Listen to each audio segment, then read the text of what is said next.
Chad Horton and Rose Padilla have been exploring South America by motorcycle for years now. Recently, they took on what could only be considered or described as an adventurer's route, far off the beaten path, a route that would bisect the Amazon jungle, an incredible story of high adventure that Chad and Rose say they are pleased that they did, but they would never do again, and they certainly would not recommend it. I'm Jim Martin. This is Adventure Rider Radio. Stay with us. We got a good one for you.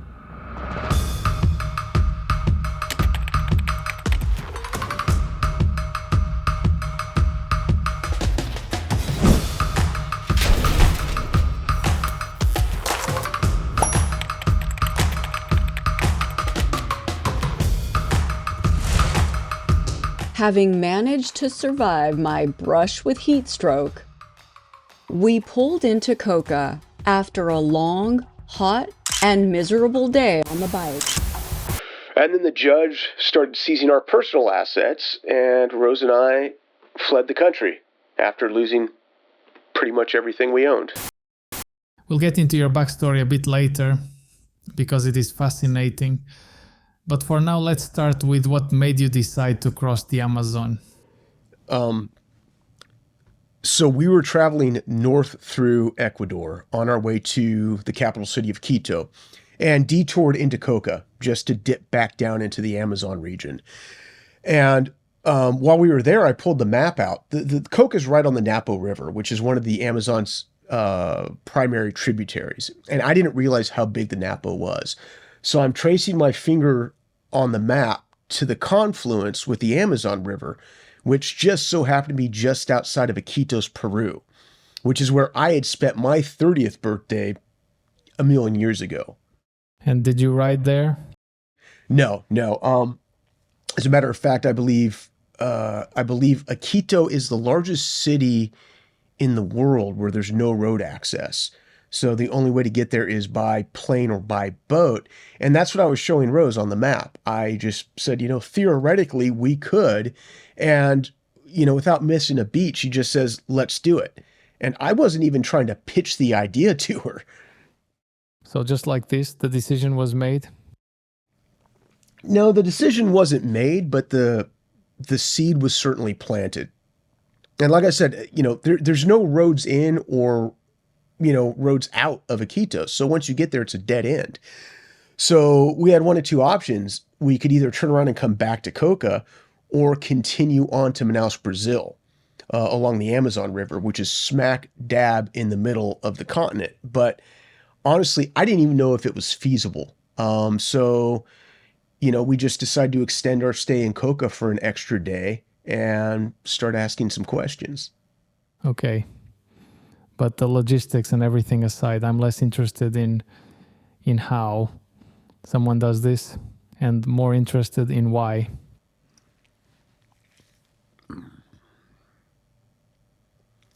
We pulled into Coca after a long, hot, and miserable day on the bike and went about our typical routine of checking into the room, getting cleaned up.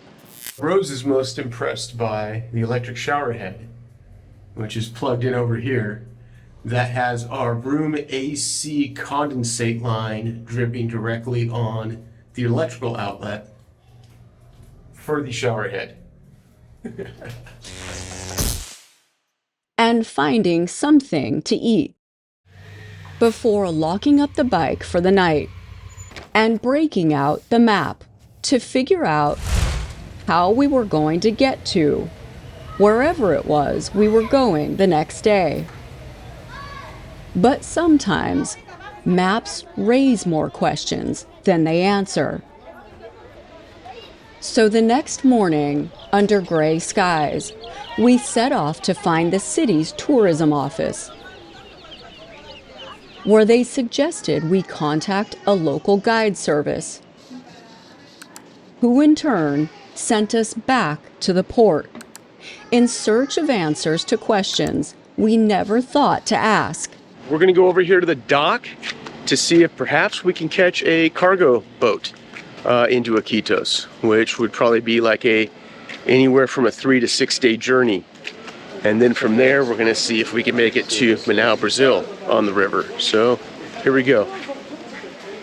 However, Iquitos, some 825 kilometers, 512 miles away as the fish swims, might have been a bit ambitious, since we would have to stop at Ecuadorian immigration and an hour further downriver, Peruvian immigration, neither one of which had a customs office to process the motorcycle. But even if we could make it to Iquitos, Peru, with no roads in and no roads out, we would still have to figure out how to make it all the way to Manaus, Brazil. Another 1,600 kilometers, 1,000 miles down the Amazon River by boat, which still puts us smack dab in the heart of the Amazon, and a long way from anywhere. So the motorcycle, no matter what, will go on a slow boat. So it'll take an entire day. You know, the motorcycle won't be there regardless.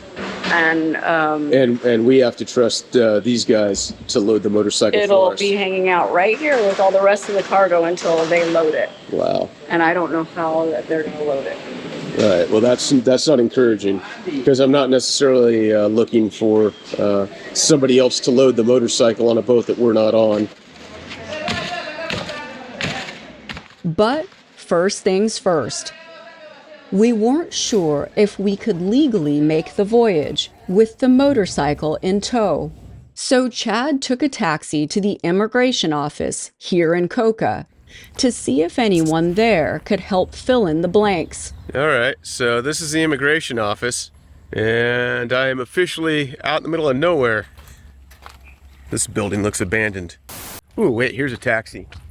There are no taxis here, so if I can get this guy, I'm going to take him. He already had a fare, so anyway, there was one immigration officer and one national police officer who, despite having never looked up from his telephone, was quite interested in the conversation.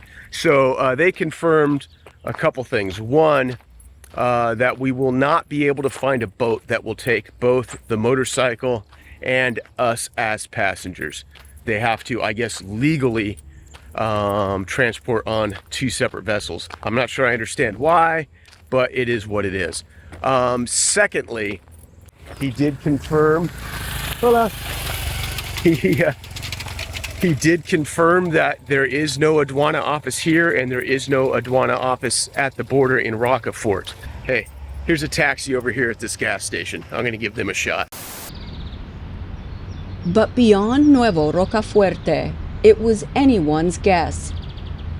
There was no customs office, no boat schedule, no one to contact, and no way to make arrangements beforehand. So we threw caution to the wind, booked our passage, and surrendered our home on wheels, along with 90% of our earthly possessions, to the crew of the Lucero. Not only did we have to take a separate passenger vessel, but technically, according to the Armada, the floating dock was for authorized personnel only.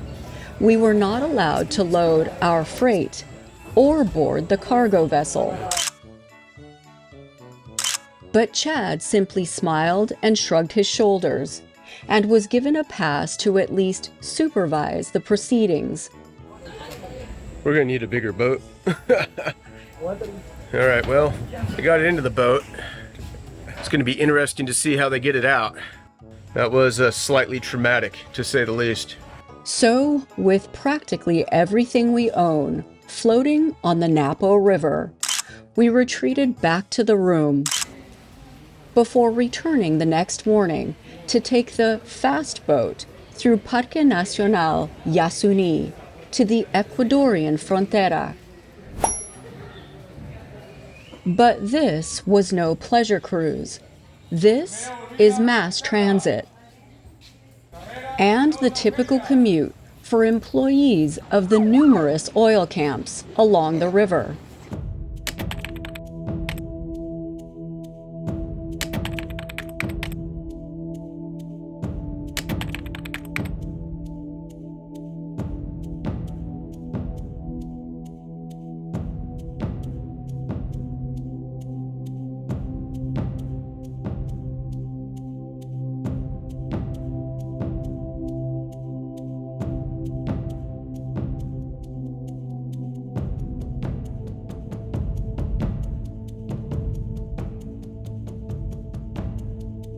This section of the Napo flows through Yasuni National Park, one of the most biodiverse spots on planet Earth, home to several indigenous groups, including the Tagaeri and Taromenane peoples, who live in voluntary isolation within park boundaries, making this one of the last refuges for uncontacted tribes in the entirety of the Amazon.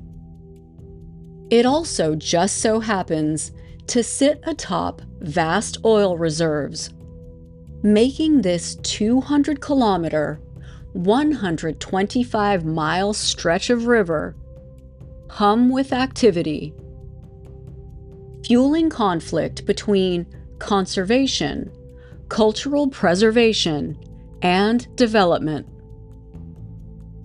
The rivers are the highways of the Amazon, the path of least resistance through an incredibly dense jungle.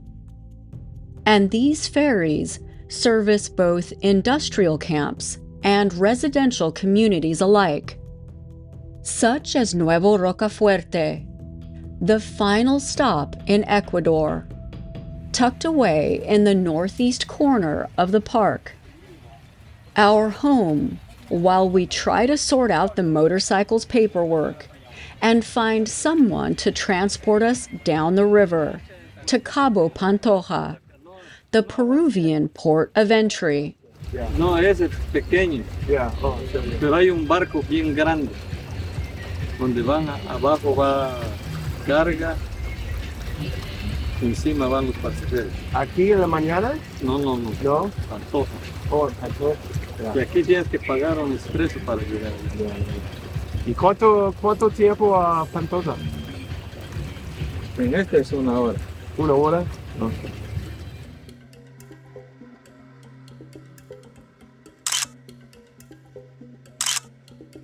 All right, we have arrived here in Rocafuerte. Just got off the boat and it's about 1 PM, and man, it is hot. So Rose is trying to find a hostel to check into. There's only 2 here in town, so that makes it easy. But then we have to go over to immigration and find out what we do now. There is no aduana here, so I'm going to talk to them to see what to do about the TIP for the bike.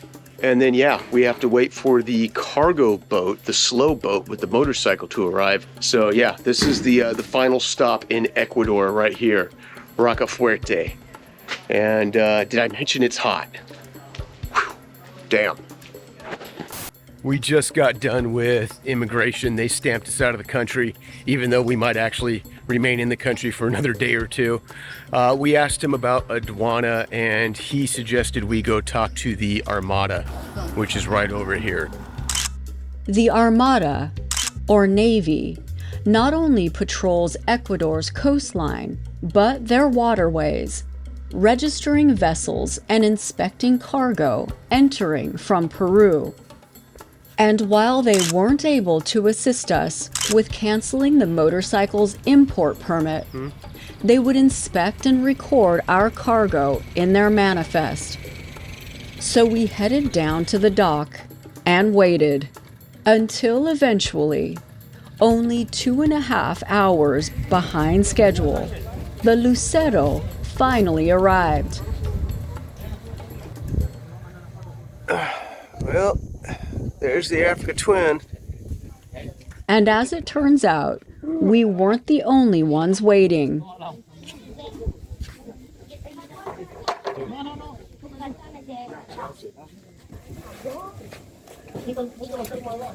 Stacy made it. 6:30 tomorrow morning. That's 7:30. Oh no, sorry. No, it's not. You're the cause of too many problems, man. You're always trying to translate for me. So bright and early the next morning. It is entirely too early in the morning right now. It's about 6:30. And unfortunately, we didn't get much sleep last night because the horrible Super Club dub mix at the discotheque next door was playing until God knows what hour in the morning. The boat's still tied up over here. It's not on the beach, so maybe we're not the only sleepyheads today. We had hung around all morning, taking in the ebb and flow of life on the river, waiting for the crew to unload our belongings on the beach. Until finally, hours later, the boat untied from the rampa, cruised past the beach, and disappeared back up the river toward Coca. One of the gentlemen that we had spoken to last night that we hadn't seen at all this morning said, oh, no, I was here at 6:30 this morning, but now the boat's got to go pick some other people up, but it's going to be back más tarde. So our motorcycle just sailed back up the river to who knows where with most of our stuff. And fingers crossed, it's going to be back in a few hours, but we don't really know for sure. In fact, it was this gentleman with the motorcycle riding spider monkey who assured us that the boat would return by 1:00 p.m. So we waited and waited and waited some more, taking a keen interest in every passing boat. I'm not positive, but I'm pretty sure that's my boat. Just hope my motorcycle's still on it. Nope, not my boat. Son of a bitch. And while we had long ago learned that things tend to play out on their own timeline in Latin America, this was getting ridiculous. They were supposed to be back at 1:00. It's now 4:20. And yeah, still no boat and no motorcycle. So I'm getting a little concerned. yeah, I mean, I don't like to be paranoid, but it is a bit odd, the turn of events here. And even the locals were beginning to suspect something foul was afoot. So we headed back over to the Armada to report our motorcycle had been hijacked. They, in turn, alerted the port captain, who got the owner of the boat on the phone, who informed the port captain that we had failed to retrieve the cargo as agreed, and the boat, along with our motorcycle, was long gone.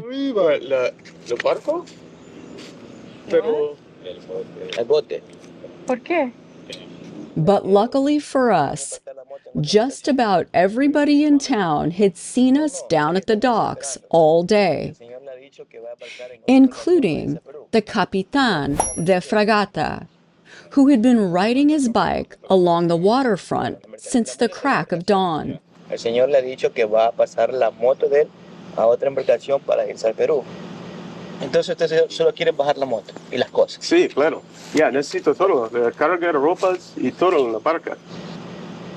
So after a near panic attack, a few more calls, and a lot of confusion, All right, well, I don't understand what's going on, but okay. I'll wait for you. All right, you can...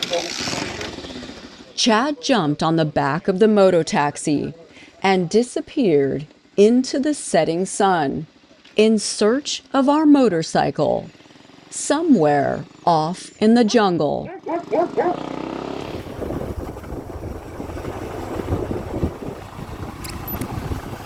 So it was the man with the monkey all along?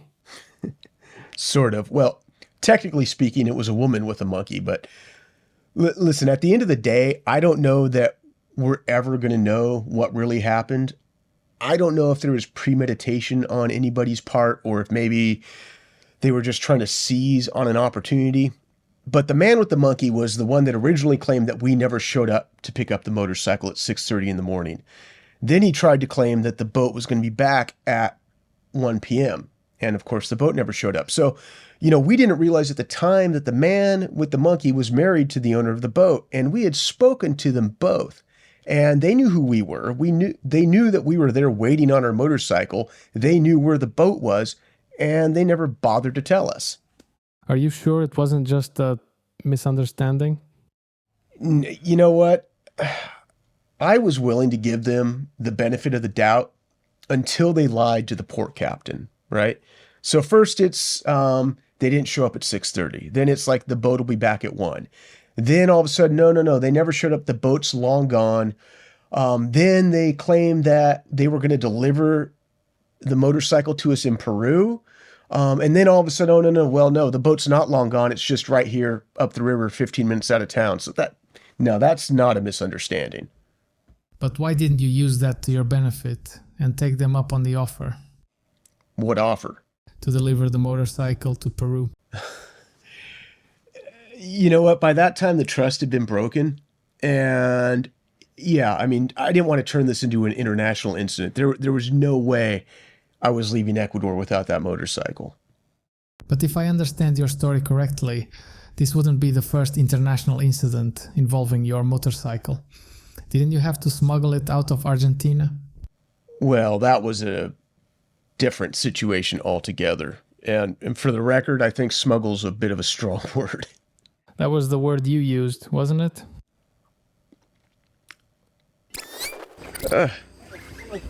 Yeah, pero es a problema. The Lucero was packed with sacks of ready mix, 15 minutes out of town. But unfortunately, the owner of the boat, also known as the woman with the spider monkey, wasn't interested in speaking with Chad. Well, I don't know how the hell I'm supposed to get the motorcycle out of there up here. And with no way to get the motorcycle off the boat, he had to strike a deal with the captain and was sure to include the moto taxi driver to serve as witness. Meanwhile, word had spread, and the entirety of Rocafuerte's armada had reported for duty, while I had no idea when, if ever, I'd see Chad again. Pero cómo le hace, le arrastra. Ahí. No. Oh. A las 7 de la mañana, ¿sí? En la playa. Mi testigo. Testigo aquí. The captain had, under threat of arrest, promised to return to the beach at 7 o'clock the next morning and relinquish our belongings. Por todo. Muchísimas gracias. Okay, hasta mañana. We're so far away. Yeah, let me see. It's still on. Yeah. It's 6:45, and I am down here waiting for our boat to come in. Yep, that could be them. Anyway, I guess we'll see. All right, well, that's definitely my boat. So at least it looks like they're here. Thankfully, our ship finally came in, along with our motorcycle and gear, albeit a bit worse for wear. I don't think this is mine.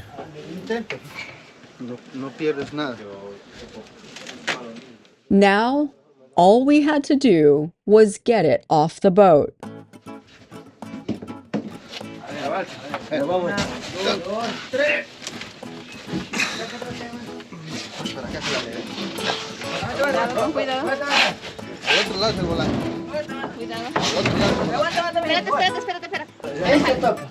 Yeah. Una llave hexagonal. ¿Tú no tienes topito?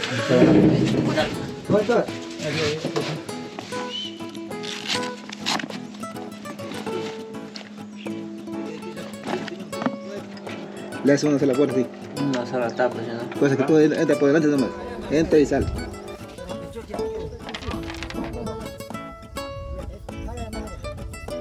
And this, ladies and gentlemen, is rare footage of the birth of the Amazonian Africa twin. A truly precarious delivery, as the motorcycle was breech. But fortunately, after a few tense moments, both mother and infant are healthy and resting comfortably.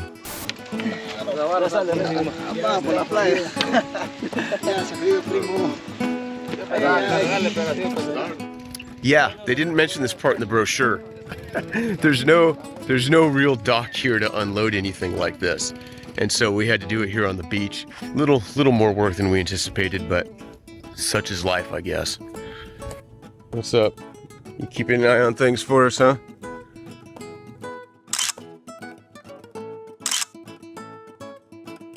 Unbeknownst to us at the time, the Amazon was experiencing a historic drought, and water levels were at a 125-year low, well below any docks that may exist. This, as it turns out, was just the beginning.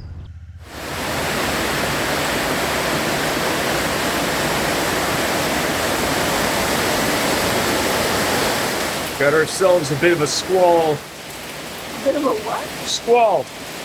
Squall. You don't know what a squall is? Having finally retrieved our bike from the Lucero, we were anxious to push on to the Peruvian frontera at Cabo Pantoja. And while there were no shortages of lanchas available for the 1-hour voyage, beyond that remained a mystery.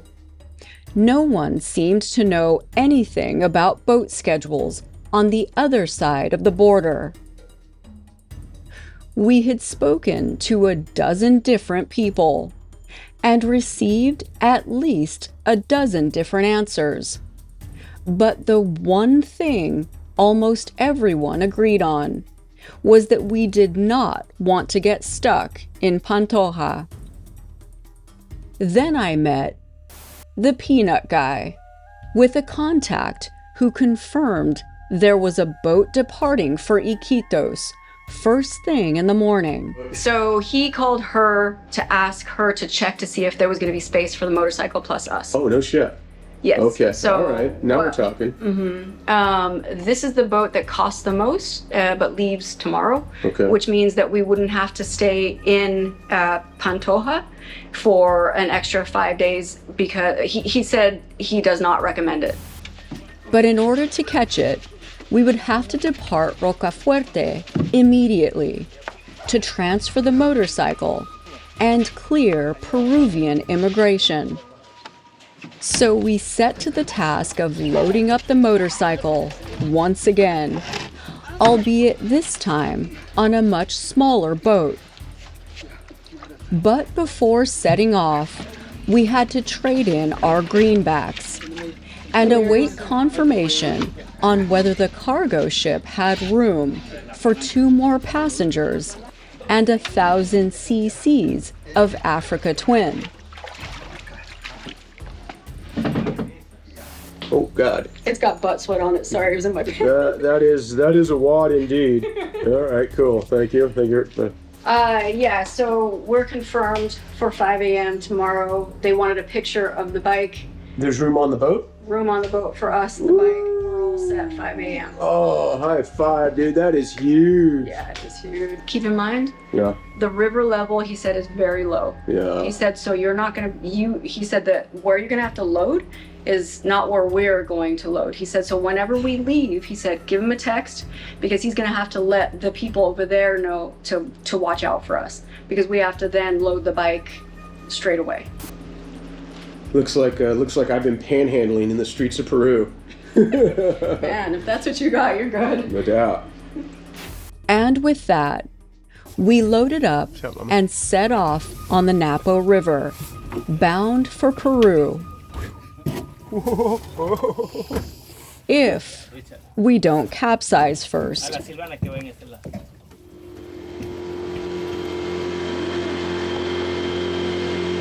The peanut guy, not his real name, had not only informed the captain of the cargo vessel that we were en route, but confirmed the details with the captain of El Pulpo, our little lancha. It looked to be smooth sailing from here on out. All right, well, we just crossed the border and into Peru. Here on the river, Peruvian military base that just passed. Yeah, I saw that. Peru and Ecuador have historically had a complicated relationship, due in large part to territorial disputes over poorly defined borders here in the Amazon. Despite the fact that relationships have improved over the last 2 decades, both countries still maintain a strong military presence in the region. Back in Peru, once again, we arrived at Cabo Pantoja and immediately took note of the conspicuous lack of a cargo ship.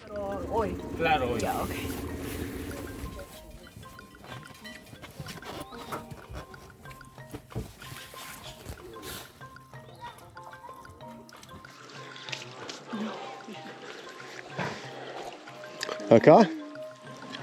You gonna go tell what? I'm gonna tell her that we're here. Who, her? Is she here? Yeah, that's her place right there. She has a door open from that. Oh, wait, is she the one that was the friend of Senor Peanut? Mm-hmm. Senor Manny? Oh, yeah, go talk to her, please.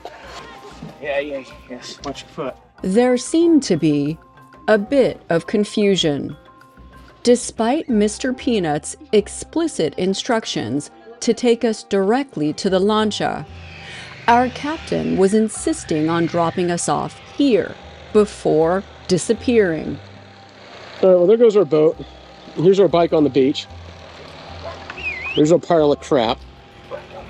And Rose is going to go up there and try to find immigration and try to find our local contact to figure out what the hell's going on with the boat. Because we were supposed to transfer our motorcycle directly from that boat to the lancha, the cargo ship going into Iquitos, and that didn't happen. True story. I don't recommend it. This is Cabo Pantoja, the end of the line for cargo vessels coming out of Iquitos. Unfortunately, due to the drought, larger vessels were forced to make land on the other side of the river. So far, we're 0 for 2. But as they say, the third time's the charm. So we loaded back up on the SHOEI for a 10-minute cruise across the river and around the bend, where our boat to Iquitos was awaiting us.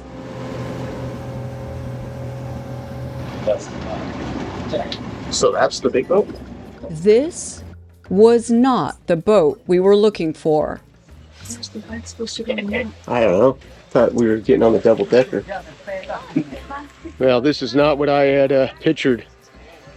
That's for sure. In fact, this isn't a cargo vessel at all. This was the fast boat to Iquitos for passengers only. Pero hay un barco bien grande donde van abajo va carga, encima van los pasajeros. ¿Aquí en la mañana? No. No? Pantoja. Oh, Pantoja. There had clearly been some sort of misunderstanding, and the captain was just as surprised as we were, since there was no way in hell he was putting our motorcycle on his boat. So from what you had been told, weren't we supposed to be getting on the big boat, the slow boat, the 2-story boat? Was that your understanding? Or did you not know? No, it wasn't even specified how many levels or anything. It was just like, yeah, send me the photo of the motorcycle. And so we sent the photo and she said, yeah, no problem. Jueves, viernes, sábado. And the cargo vessel wasn't going to arrive for at least another 5 days. So it was back to Cabo Pantoja, the very place everyone warned us we did not want to be stuck. Well, that was fallout from our protracted legal issues in Chile, but that's another story. Another misunderstanding? You know what's all right. Let me collect my thoughts on this for a moment.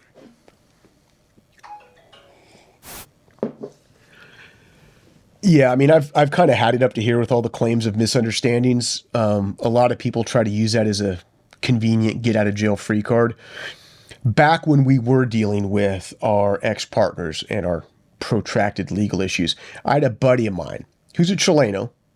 Obviously, he speaks fluent Spanish, and he had studied law. He was a local politician, a fellow restaurateur.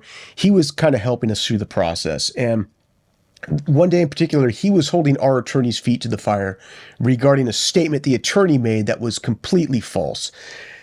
And the attorney says, oh, no. Well, that was just a misunderstanding. The gringo misunderstood. His Spanish isn't all that good, and Google Translate isn't always all that accurate. And my buddy says, that was a conversation that you and I had, and we had the conversation in Spanish. There was no misunderstanding. You know, and I'm just sitting there biting my tongue thinking, oh yeah, misunderstanding, right? The gringo misunderstood again, right? No, there's no misunderstanding. So what happened next? What happened next? COVID happened next. And our attorneys quit.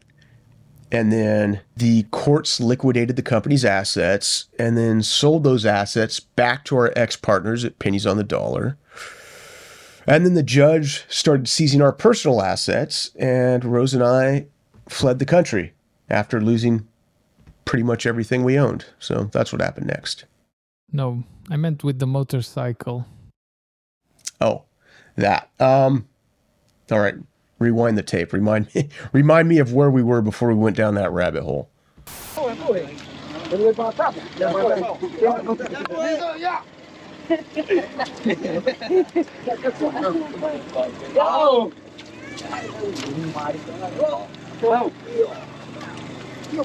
For those of you keeping score at home, we're now 0 for 3. Far from being the charm, this was our third strike. Having barely managed to make it out of Ecuador and going nowhere fast, we were seriously considering cutting our losses and returning to Coca.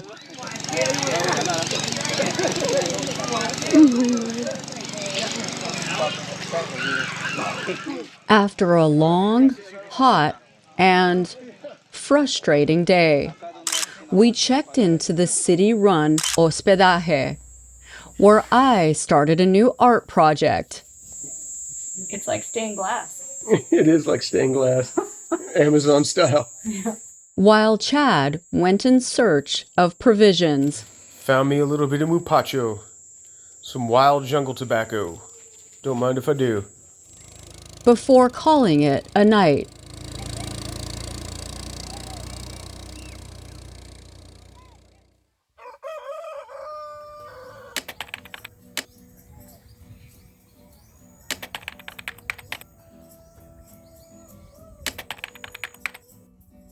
The next morning, we woke to an unusual sound permeating the air. Music. Hippie music, to be exact. Boats had arrived from parts unknown, loaded with a hodgepodge of travelers on their way to Iquitos.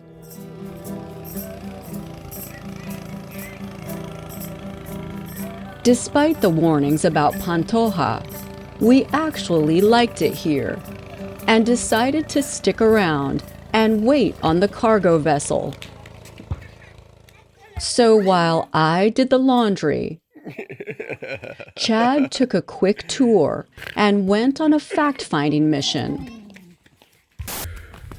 Well, good morning from Pantoja, Peru. It is currently 10 a.m. and it is approximately 41 degrees Celsius, which is about 106 degrees Fahrenheit. And what I would guess would be around 100% humidity. So yeah, it's a little sticky out this morning, but I'm still enjoying a nice hot cup of coffee. So a little bit of heat and humidity is not going to stop me from getting my caffeine fix. But so yeah, we're probably going to be here for a few more days. I'm currently trying to arrange a trip up the river up one of the small tributaries to some lagunas where there's an indigenous community and apparently a lot of tortugas and the famous pink dolphins. So trying to arrange a trip up there and maybe someplace where we can spend the night. But that's still in the works. We haven't got that locked down yet. So we'll just kill a bit of time here until the slow boat arrives to take us to Quito. Buen dia. But yeah, not a bad place to spend some time overall. It's a nice little village here in the Amazon. And yeah, what do we got? I don't know if you can, what you can see behind me there, but yeah, pretty cool little spot for sure. And despite the fact that most of the town was engrossed in a football match, we were invited to have lunch with the Apu, where we not only got to try a few local delicacies. ¿Cómo se llama? Suri? Suri. Está muy caliente. Is it good? Very salty. But were generously offered use of a boat, along with a couple guides, to explore the interior of Airopai, home to the Sequoia people. So, with a plan in place, we waited for the immigration office to open when the generators kick on at 6 p.m. and officially stamped back into Peru.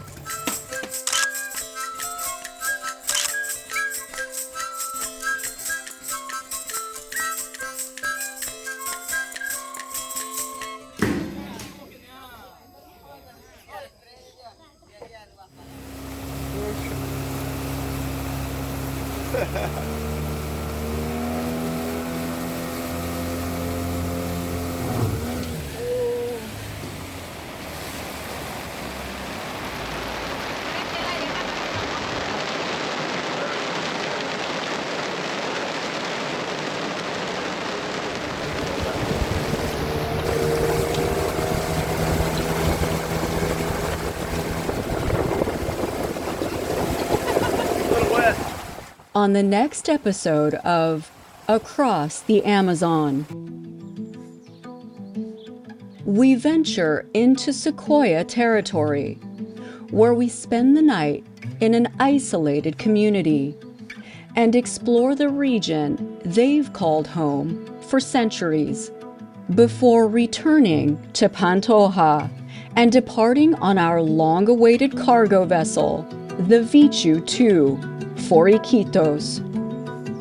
An eye-opening, stomach-churning, 5-day voyage through some of the harshest conditions on planet Earth. And if you'd like to see some of the best riding on planet Earth, go ahead and click on this video. And while you're at it, don't forget to like, subscribe, and turn on notifications. We're 2 Wheels, 3 Sheets, and we thank you for your support.